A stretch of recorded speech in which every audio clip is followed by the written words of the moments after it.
Hello दोस्तों, स्वागत है आप सभी लोगों का हमारे YouTube चैनल कंपटीशन वाला पर। आज दोस्तों हम रीजनिंग के कुछ क्वेश्चंस लेकर आए हैं जो विभिन्न परीक्षाओं में पूछे जाते हैं और सभी परीक्षाओं के लिए मोस्ट इम्पोर्टेंट हैं और अक्सर परीक्षाओं में पूछे जाते हैं और पहले भी पूछे जा चुके हैं। तो इन्हीं सारे क्वेश्चंस को हम हल करेंगे, तो आप हमारे चैनल को लाइक एंड सब्सक्राइब ज़रूर कर लें। तो आइए चलिए हम लोग इसको हल करते हैं। हमारा पहला क्वेश्चन है, देखिए इसमें जोड़ा बनाने के लिए दिया है। तो हमारा पहला क्वेश्चन है पिघलना। पिघलना का संबंध करके दिया है द्रव, यानी पिघलने का जोड़ा इसने द्रव से मिलाया है। और इसके आगे दिया है जमना और फिर प्रश्नवाचक चिन्ह। इस प्रश्नवाचक चिन्ह में ही हम लोगों को आंसर में से हमको सही आंसर भरना है। तो पहला है हमारा क्रिस्टल, बी है ठोस, सी है वर्ष और डी है भाप। यानी इसके ही आधार पर, जैसे देखिए पिघलने के बाद कोई भी वस्तु द्रव हो जाती है, ठीक उसी प्रकार से जमने के बाद कोई भी वस्तु ठोस हो जाती है, ठोस हो जाती है। तो हमारा सही आंसर क्या हुआ? बी। अगला क्वेश्चन हम देखते हैं।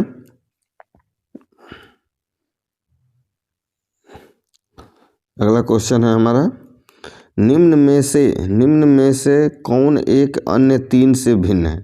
यानी जो सामने क्वेश्चंस दिए गए हैं इनमें से कौन एक जो है वो अन्य तीन तो एक समान है, लेकिन कौन एक जो है वो अन्य से भिन्न है। तो हमारा पहला है गंगा, बी है यमुना, सी है साबरमती और डी है सूरत। तो दोस्तों हमको इसमें से यही छांटना है कि तीन कौन से एक समान है और कौन इसमें से एक जो है वो भिन्न है। तो देखिए इसमें पहला जो है वो गंगा है, तो गंगा नदी है, बी यमुना भी नदी है और सी साबरमती भी एक नदी है और सूरत जो है यह एक शहर है। तो हमारा यही आंसर सही होगा, डी यानी सूरत। तो अगला क्वेश्चन हम देखते हैं, हमारा 3 नंबर। तो इसमें देखिए हमारा ये पूछ रहा है कि विषम संख्या युग्म को चुने। इसमें से कौन सा है जो 3 से एक भिन्न है। 2 संबंध है 4, 4 संबंध है 8, 6 संबंध है 18 और 8 संबंध है 32। इसमें से यही ढूंढना है हमको कि कौन एक दूसरे से, मतलब कौन इसमें से एक संख्या है जो अन्य तीन से भिन्न है, अन्य तीन से वो भिन्न है। तो आइए इसको हम लोग देखते हैं। तो पहले हम वर्ग करके देखेंगे। तो 2 गुणे 2 बराबर 4, फिर 4 गुणे 2 बराबर 8, फिर उसके बाद 6 गुणे 2 बराबर 12, तो और फिर उसके बाद 8 गुणे 2 बराबर 16। तो ये इस तरीके से ये नहीं हल हो पा रहा है। अब हम इसको दूसरे तरीके से देखते हैं, श्रृंखला नहीं मिल पा रही है। देखिए अब हम इसको देखते हैं इस तरीके से। देखिए पहला जो है, पहले के छोड़ के हम देखते हैं, तो हम इसका वर्ग करते हैं। तो देखिए पहले दान हम इसको बी वाले को देखते हैं। तो 4 गुण का वर्ग बराबर 16 और फिर उसके बाद ये है 6 गुणे 6 का वर्ग यानी 6 गुणे 6 बराबर 36। फिर उसके बाद हम देखते हैं 8 गुणे 8 बराबर 64। तो देखिए अब ये जितनी भी संख्याएं हैं, 8 है, 16 का आधा है और 18 32 36 का आधा है और 32 जो है वो 64 का आधा है। यानी कि ये वर्ग करके, यानी 4 का वर्ग करके, फिर 6 का वर्ग करके और 8 का वर्ग करके ये जो है भाग 2 कर दे रहा है। देखते हैं हम इसको इस तरीके से एक बार कि ये क्या क्या है। ये 4 का वर्ग भागे 2, फिर उसके बाद 6 का वर्ग भागे 2, फिर उसके बाद 8 का वर्ग भागे 2, यही श्रृंखला किया है।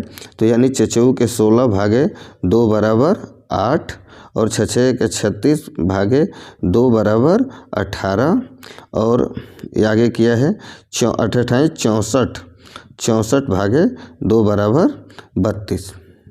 यानी ये हमारा जो पहली श्रृंखला है यही गलत हो रही है, क्योंकि 2 का वर्ग 4 करेंगे तो 2 गुणे 2 बराबर 4 होता है और 4 में भागे 2 करेंगे तो ये 2 होना चाहिए, लेकिन ये नहीं है। तो हमारा सही आंसर क्या है? ए। अगला देखते हैं हम। अगला हमारा क्वेश्चन है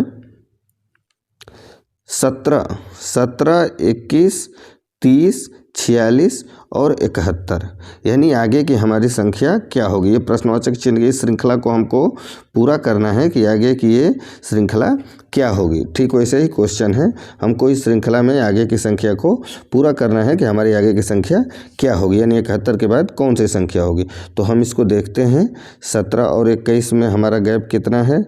17 और 21 में हमारा गैप 4 है। फिर 17, 21 और 30 में हमारा गैप कितना है? 9 है। फिर उसके बाद 30 और 46 में हमारा गैप कितना है? 16 है। और 46 और 71 में हमारा गैप कितना है? 25 है।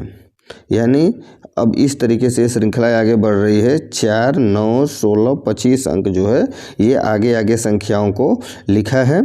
तो ये किस आधार पर लिखा है? यानी ये पहला 4 है, यानी ये 2 का वर्ग है, 2 का वर्ग, फिर 3 का वर्ग, फिर 4 का वर्ग, फिर 5 का वर्ग। तो अगली संख्या जो होगी वो 6 का वर्ग होगी प्लस करके, यानी 71 में हम प्लस करेंगे।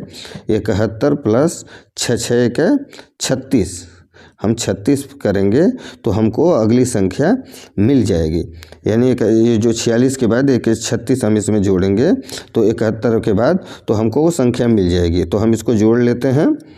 देखिए 71 प्लस 36 हम जोड़ देंगे तो 6 और 1 7, 7 3 10, यानी हमारी सही संख्या जो होगी वो सही आंसर जो होगा वो हमारा बी होगा, 107। अब हम अगला क्वेश्चन हल करते हैं दोस्तों।